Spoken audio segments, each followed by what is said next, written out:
What is up, everybody, and welcome back to Italian Football TV. We're finally back in our studio as the Serie Round 4 has just finished for us. A lot of interesting games. That Genoa Lazio game just ended for us. It was a pretty fun one, but there were also some pretty straightforward matches, and I guess we'll start with one of the first ones, Roma against Hellas Verona. 3-0 smacking from Roma, where Hellas Verona was not in this match at all. I don't think Moise Kean touched the ball. No, it was pretty straightforward.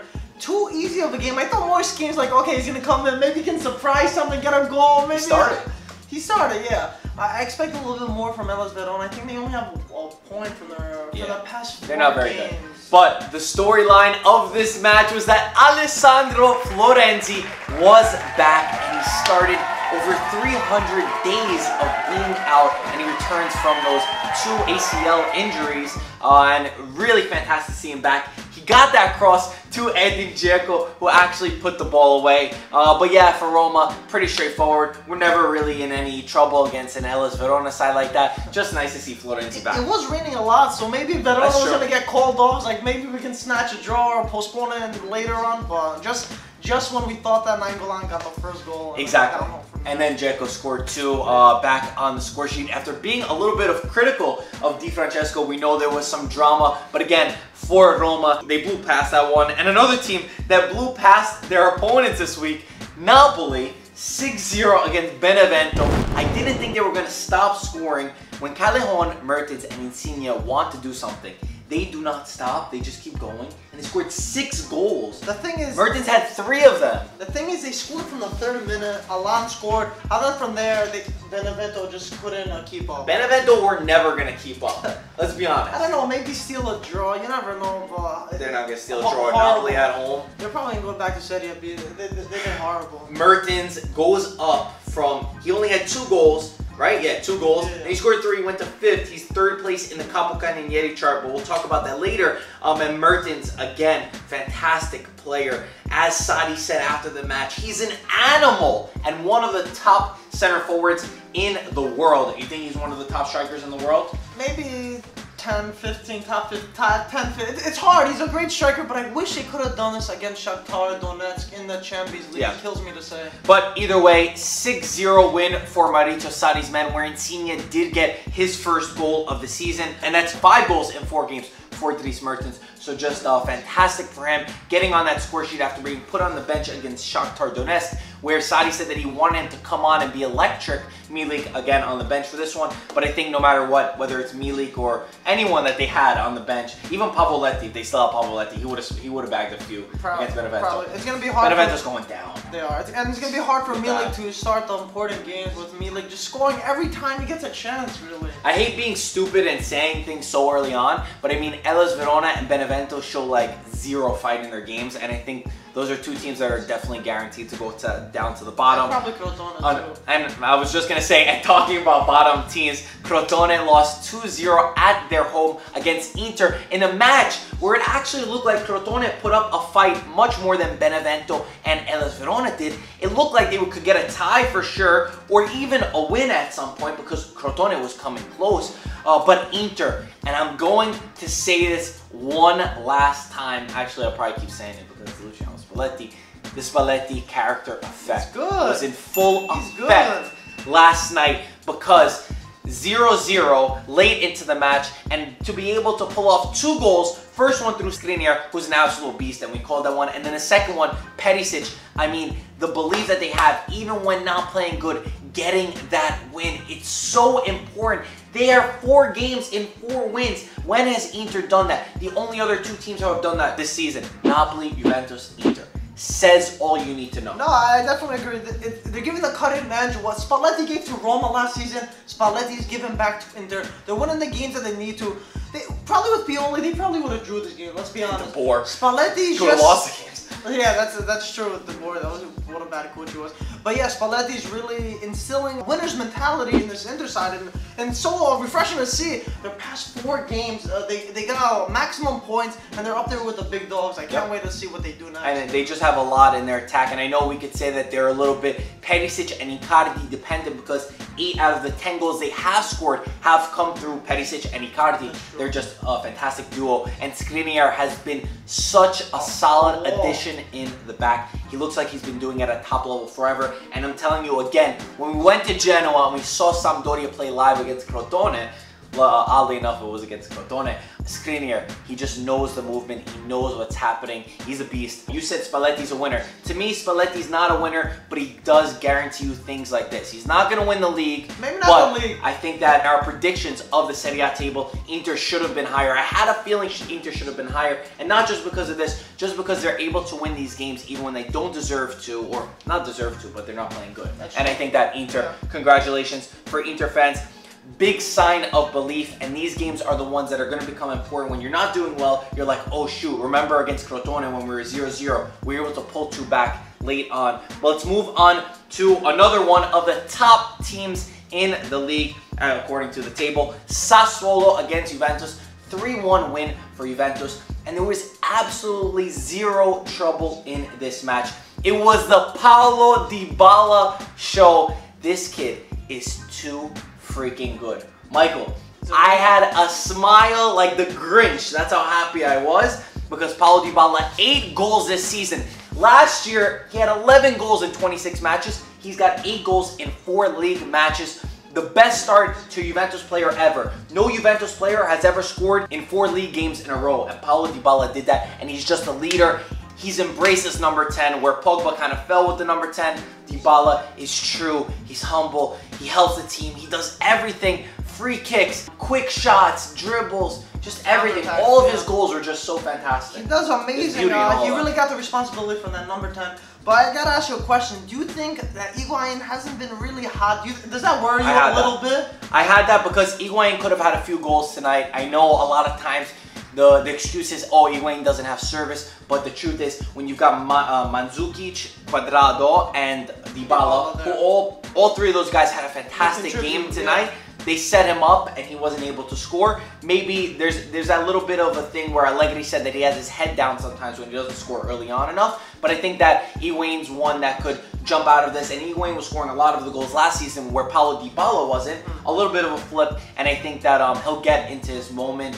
And yeah, striker, a lot of its mentality. But again, Mandzukic, so important to this team. Pjanic, fantastic match. The defense still looks like shit to me. I mean, Lichtsteiner, I don't know what you were doing on that goal. And just that Rugani was beat too many times easy. And I'm Italian, right? So I'm Italian first. And yeah, I love 3 goals, this and that, but I don't feel secure at the back. I'm going to be honest. I'm putting it all out there as a Juventus fan. I don't feel secure at the back, and I don't like it. But with Paulo Dybala up top, this kid is a phenomenon. This season, completely stepped it up. He's matured, took on that responsibility, and he is so amazing. He's good. He's so amazing. He got me 30 points in my fantasy league this week. I'm doing so bad on the fan. I don't want to talk about fantasy because I think I'm like 2 pages from last place. Oh my god, I was bad.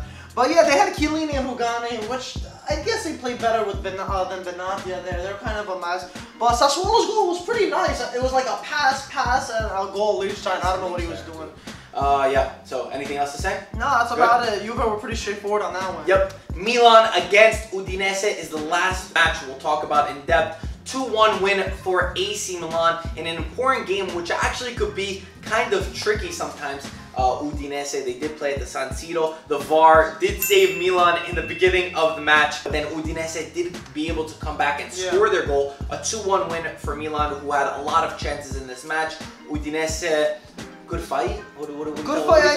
I mean, Lasagna got a goal that was ruled through VAR, but then Kalinic got a ruled offside, which wasn't offside, so it could have been a hat trick for Kalinic on his starting debut. He was onside first goal for Milan. I don't know, I didn't see it again, but I did hear people saying that I saw it. It was onside. So they looked at VAR and it was wrong? Apparently, he was clearly onside. I saw he wasn't off at all. But good thing at least Milan got the points. It could have been bad if they drew and everyone went crazy. Kalinic, again, almost had 3 goals. That stupid Romagnoli pass to to gift Lasagna that goal. That was extremely horrible. poor. I don't know what he was doing on that one. And congrats to Kalinic, who, you know, a lot of criticism to Kalinic. No one wanted him. Everyone wanted Aubameyang. Everyone wanted Belotti. But Kalinic has proved that he knows the Serie A. He knows how to put the ball in the back of the net. We know he's a solid player. We knew he was going to get 10, 15 goals, and maybe even more with the service that Milan has. So I'm going to be excited for him. He's deserving a spot right now. Could have had 3 goals today. Should have got 3 goals today. And I want to see how he's going to fight with Andres Silva for a starting spot over there. Or not fight, or they build off of each other. Why fight? Yeah, that's true. Yeah. Okay. They got a few strikers. In other news, Fiorentina did come away with their second win of the season, 2-1 win over Bologna. Go check out that Federico Chiesa goal because that was one of the big talking points. And this one, absolutely beautiful for him. Belotti scored his second goal of the season today, 2-2 draw to Sampdoria. Chievo drew Atalanta, and Atalanta almost actually lost this match. Papu Gomez came in late with a penalty kick, as Papu Gomez does, and his kids were absolutely loving it. So good job to them. Atalanta just beat Everton, and then they struggled to beat Verona. It shows that they're struggling with balancing the European games with the Serie A games. A small team like that with not that much depth, I mean, it's hard to balance. Still just one. As we said about Quagliarella, 4 goals in 4 games. He got a goal in that draw to Torino. So fantastic for Fabio Quagliarella. Always love that guy. Pellegrini scored 2 goals against Lazio in the match that just ended for us. This kid is 16 years old. He's the youngest player to ever score in the Serie A at 15 years old. Last year against Roma, he loves these Roma-based clubs. 1 goal against Roma, 2 against Lazio to get the tie, but then late on, Ciro Immobile, who's been doing his thing this season, 6 goals in 4 games, second in the Capocannonieri chart, and Ciro Immobile gave the win for Lazio and proving how important of a player he is going to be. He is, right? Immobile is a stone cold killer, but it was a mistake, the 3rd goal.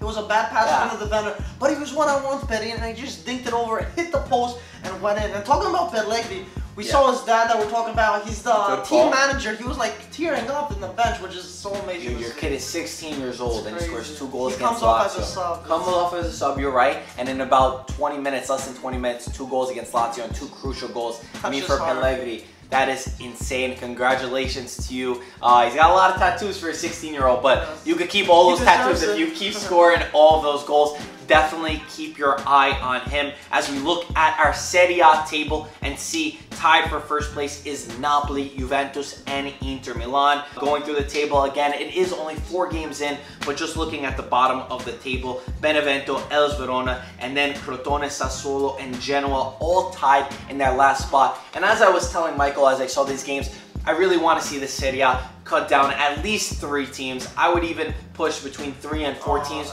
because for me, these smaller teams just don't fight enough. We could create more competition, distribute the money more evenly, and then those teams at the bottom who are going to get relegated are really going to have to fight to keep into this. And I think it will become a lot more interesting just because I hate seeing these walkovers in the Serie A, and I feel like I'm starting to see it a little bit too much. Let's talk about the Capocannonieri chart. Paulo Dybala, Ciro Immobile, Dries Mertens, and Mauro Icardi. Icardi did not get on the score sheet this round, the only one to not get in the score sheet. But man, only 1 Italian on that list. But I think that it could go either way. Mertens only had 2 goals last season at this point. Already he's got 5.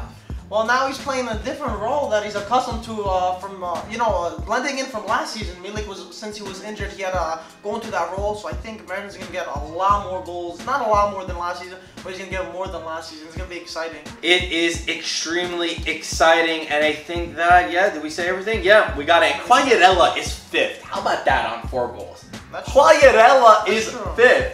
Good job for Sampdoria. He's good. He scored the equalizer to make it 2-2. And also, there's another... I think there's another stat on here. Let me check this out. Sampdoria played 1 less game. They're on 3 games right now. If they get a win on the next game, they'd have 10 points, tied with Lazio in 4th place. But technically, it's like 2nd place because look, first 12. That's true. That'd be pretty sick for Sampdoria. We love you guys. We love Sampdoria. Amazing Serie A weekend. I think this week we're so excited for ITV. Back from Milano now, back into the spot, guys. We're gonna fix the wall. Yeah, we gotta fix it up. We got our Zanetti jersey over here. Everything will go up. We're gonna get a better couch. We're gonna make the setup look nicer. But for now, hopefully you enjoy us talking a little bit of calcio, and it's your turn. Go down in the comment section below. You heard what we had to say. We want to hear what you have to say. So let us know. We'll talk to you soon. And as always, ciao ragazzi. Ciao guys.